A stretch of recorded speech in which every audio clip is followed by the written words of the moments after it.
So welcome back to the second episode of the Gear Room.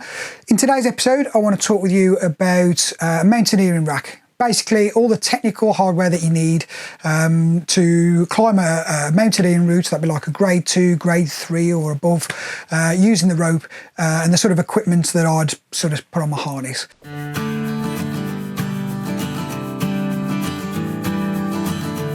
Let's have a look at what we've got. So this is a mountaineering rack, or a trad rack, whatever you want to call it. And this is, this is not for climbing as in, your sort of hard climbing routes. You might have a different rack for that. This is more for that sort of grade 2, grade 3 V-diff sort of ground that you'll find yourself in the mountains. So let's talk about what we've got in this trad rack or mountaineering rack, and the sort of bits of kit that you might want to put on your harness, and sort of what I carry when I'm out. So first of all, we've got the main bits of protection, which would be your wires or nuts, cams and hexes. So I use sort of these ones, just a couple of cams, which would be sort of a 3 and a 4 DMM, gold or a red, and I find they cover a wide range of situations. They're quite versatile because they've got quite a large range on them as well. And those would be the two sort of cams that I'd carry with me when I'm out mountaineering. The next up would be a set of wires. Now, the set of wires that I would put on my harness wouldn't be the same if I was going climbing. Climbing, I'd have some smaller sizes, and I might have 2 sets as well. But when I'm mountaineering, I use typically that sort of spread of wires. I think the smallest on there would be a 4, but typically you could get away with sort of a half set, so that'd be like a 6 to 11 would be more than sufficient for getting into mountaineering. And you'll notice on there as well, if you look closely, I've also got a few like there. I've got an offset and an offset on there as well. So I might mix a few offset nuts into my set just to give me a little bit more range or versatility, because I have to find, again, when you're mountaineering, we're talking big blocks, big cracks and weird shapes. So having a bit of a range of shapes on your rack's quite useful. Once we've done that, I might have some extra bits on there. So probably the next thing I would have would be slings. I carry 3 types of sling on my harness, which would be a sort of 3 lengths, should I say. We've got a 60 centimetre, which are these ones. Now, for myself, I use snap gates on the end of these. So I carry 2 snap gates.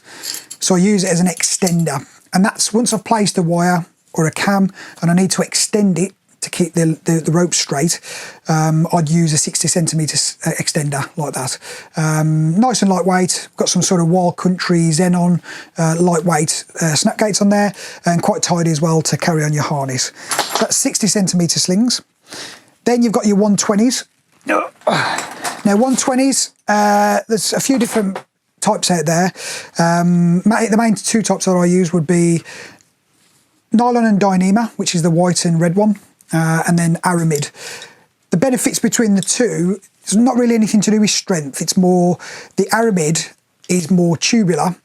So if I just do that, you can see the tubular design. It just means that it actually doesn't snag down the back of cracks. So whereas these slings are really good and quite cheap, I can throw it over a spike, but sometimes they might get trapped and it can be a bit of a pain to get them out. And also if it's wet, I find that knots, if I put a knot in a sling, using it on a belay to create a master point, I find that the knot comes out a lot easier on the aramid sling than it does on a wet sort of nylon and Dyneema sling. There's also nylon slings, which are pure nylon, which generally are a lot thicker. So this is like a nylon sling. So there's quite a big difference in the thickness of those. So yeah, that's 120s. Next up would be like a large sling. Some people like carrying 240 centimetre slings. Personally, I don't really use those, but I do use these, which is a 180. And that's a 180 Eldred. Find them to be just the right size, really. Big enough to be able to sling big boulders or connect bits of gear together, but really, really useful. So yeah, I like to use a 180 when I'm mountaineering. Good stuff. So that's the sort of wires, slings and that sort of stuff. I'd also carry some Quickdraws. So this is sort of a long quick draw. I'll carry 2 of these on my harness, and this again, this is just to connect the gear that I place in the rock. So that'll be, you know, like a wire or a nut, and I don't really ever need to only extend it a little bit. I'll always extend it quite a bit when I'm mountaineering, so I'll use a long quick draw, and I'll carry 2 of those, as I said. Next up would be screw gates. So I'll carry a few extra different screw gates, and they've all got different reasons of why I carry them. So first of all, I really like these. This is the Petzl Attaché screw gate. So I use these because they're really lightweight, super strong. They're all rated, you know, they've all got the full Ian ratings, but nice, lightweight. Also, you'll probably notice, I'll just show you this, quite easy to see when they're not, the screw gates aren't done up. So if I show you that, so that little red band on there makes it quite easy to see when the screw gate isn't done up. So just when you're doing your checks and you've sort of built your belay and you're bringing your second up to you, you know, just before you shout safe and you go around and check your screw gates, it's quite easy to see if one of them's undone. So I really like these for that reason as well. Yeah, nice, lightweight, user-friendly screw gates. Next, I'll be carrying a big HMS or a big screw gate, something like that. Now find the smaller screw gates. If you're using an Italian hitch to belay somebody up to where you are, the smaller screw gates, you can't get the Italian hitch in to that part. It sort of catches and doesn't work very well. So if I'm going to sort of do, you know, use an Italian hitch when I'm belaying somebody, then I'll definitely use something like a large HMS. This is from DMM, which you can see is quite a large, sort of get 2 clove hitches into there, or maybe 3 if you're using a really skinny rope. But yeah, really good to have one of those, usually one of those each when you're mountaineering. Next up, I would have a belay plate. There you go. Lots of belay plates on the market. I really like using this. This is the DMM pivot. Brilliant. Very similar to the Black Diamonds ATC guide, and other brands have got different designs. But I like this because it's got the sort of the pivot design on there. When you're using it in guide mode, I find that it's easier to lower people and safer to lower people as well. So, but there is a lot of context there of what I've just said. So if you're unsure of what I've just said, probably the best thing to do is come on one of our courses, or come out with me for the day, and I can show you how to use a guide plate properly, because they can be great, and there's a lot of context needed on knowing where to use the guide plate. So yeah, if you haven't used one of those before, don't watch this video and go out and use one. Great stuff. Next up would be just some odd bits of sort of hardware as we're getting towards the end of my rack. So I've got some prussiks. Generally keep depends if it's personal mountaineering, I might carry you know, 1 each, 1 per climber. When I'm working, if I've got 2 clients, I might carry sort of 3 of these. Good for backing up abseils, you know, that sort of stuff. Good for rescue situations as well, if you need to do some hoisting or anything like that. So so yeah, prussiks, and I've got a little screw gate on there as well, just because I find that, you know, it's quite useful having that extra screw gate if you're going to use your prussiks. Last bit of kit that I'll show you would be a nut key. Again, loads of different ones on the market. I really like this. This is the Wild Country nut key. Comes with a little lanyard which is extendable, so you can sort of clip it to your harness. You can sort of poke away at the nut to get it out, and then you can let go of that if you need to. You know, rack away the nut or the cam or whatever, and then put this back on your harness. So really like those ones. But yeah, there's loads of different nut keys on the market. Other little things that you might want to consider carrying on your harness would be, you know, things like a hex.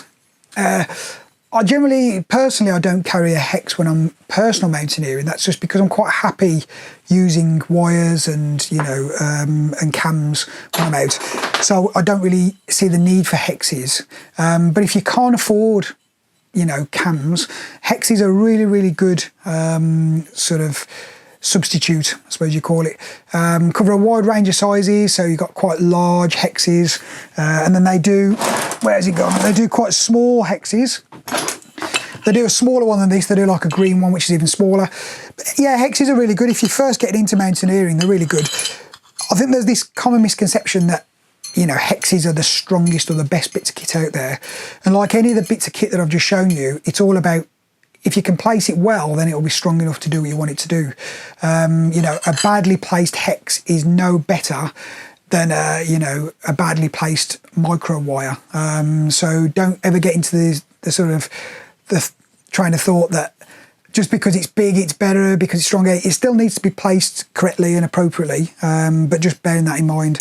But I do like hexes for sort of teaching days when I'm working. I use these quite a lot with clients. The context of today's video is, you know, it's a discussion about this type of equipment that you'd use.